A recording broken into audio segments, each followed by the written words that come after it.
Assalamualaikum warahmatullahi wabarakatuh. Om Swastiastu, Namo Buddhaya, salam kebajikan, Tabi Pun. Perkenalkan, saya Sinta Dwi Kartika dengan NPM 2213053127. Di sini saya akan mempraktekkan mengenai integrasi pendidikan karakter pada mata pelajaran Bahasa Indonesia, yaitu mata kuliah pendidikan karakter yang diampu oleh Ibu Dr. Anda Loliana, Magister Pendidikan. Selamat menyaksikan. Oke, hari ini kita bertemu lagi ya. Iya. Oke. Sebelum kita memulai pelajaran, alangkah lebih baiknya kita berdoa menurut agama dan kepercayaan masing-masing agar pembelajaran kita diberi kelancaran.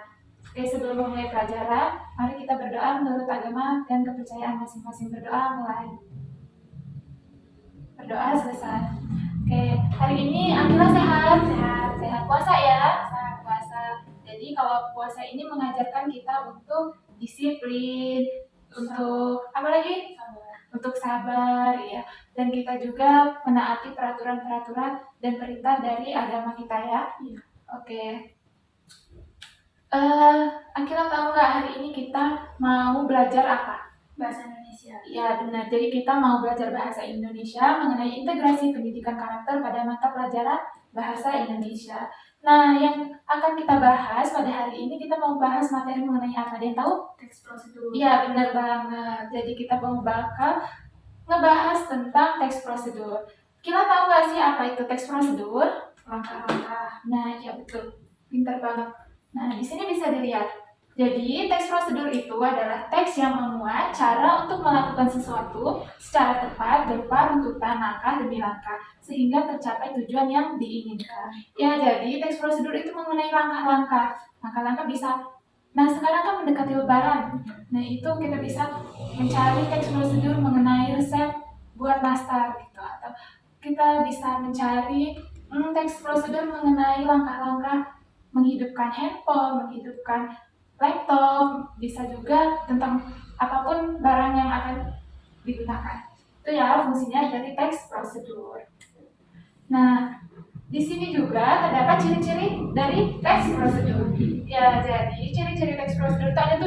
Yang pertama, menggunakan kalimat imperatif atau perintah. Ya, yang kedua, terdapat panduan yang harus dilakukan.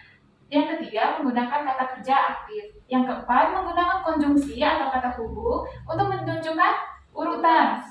Pertama, kemudian, yang kedua, selanjutnya, dan sebagaimana. Yang kelima, terdapat aturan dalam hal bahan atau kegiatan. Yang keenam, menggunakan kata keterangan untuk menyatakan rincian waktu, tempat, dan cara.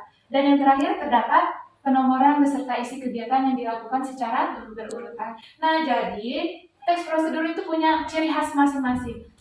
Punya ciri khasnya. Dia punya kalimat perintah, kayak masukkan atau tekan tombol di bawah ini, atau masukkan terigu atau lain sebagainya. Nah, terdapat panduan yang harus dilakukan. Jadi terdapat panduan secara berurutan yang harus kita lakukan.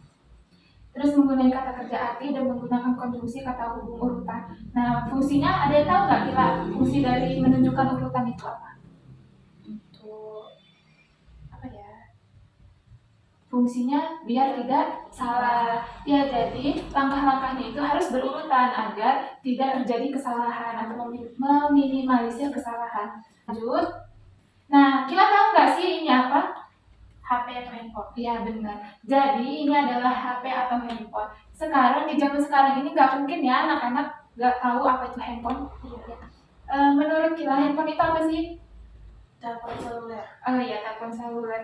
Jadi handphone itu adalah alat untuk berkomunikasi jarak jauh. Jadi kita mau ada di seberang sana, ada saudara kita yang jauh di sana, itu kita bisa menghubungi atau berkomunikasi melalui handphone. Oke, nah untuk handphone sendiri itu kan kita bisa menggunakannya sehari-hari. Anak kecil juga bisa menggunakan. Nah, ada cara atau teks prosedur untuk menghidupkan HP. Nah, yang pertama, itu biasanya terdapat tombol di daerah pinggir atau biasanya disebut dengan tombol power. Nah, kemudian yang kedua, tombol powernya kita klik atau kita tekan lama. Selanjutnya, tunggu sampai layarnya berubah. Nah, nanti handphonenya siap untuk dipakai. Oke, Akila tahu nggak sih apa manfaat dari handphone? Biar bisa berkomunikasi jarak jauh antar saudara atau teman gitu. Oke, ya jadi handphone ini punya banyak manfaat ya.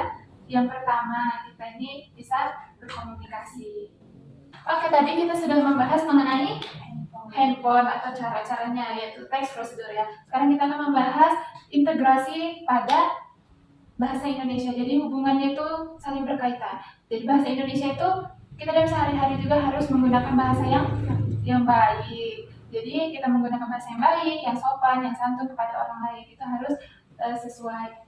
Kemudian dari penggunaan handphone ini sendiri kita bisa mendapatkan manfaat. Manfaatnya apa?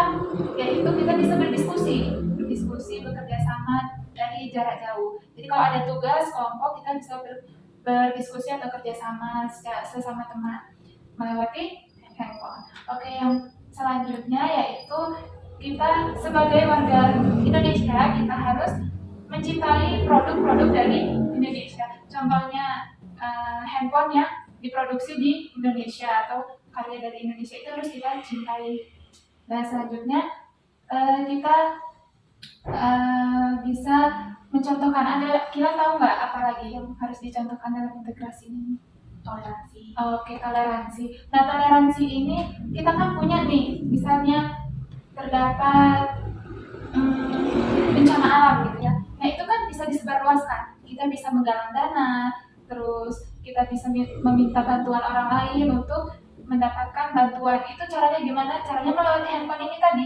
Handphone ini bisa menjadi salah satu ajang untuk mencari dana atau memberi berita mengenai bencana-bencana alam, dan itu merupakan salah satu rasa toleransi yang kita punya untuk korban yang terkena bencana.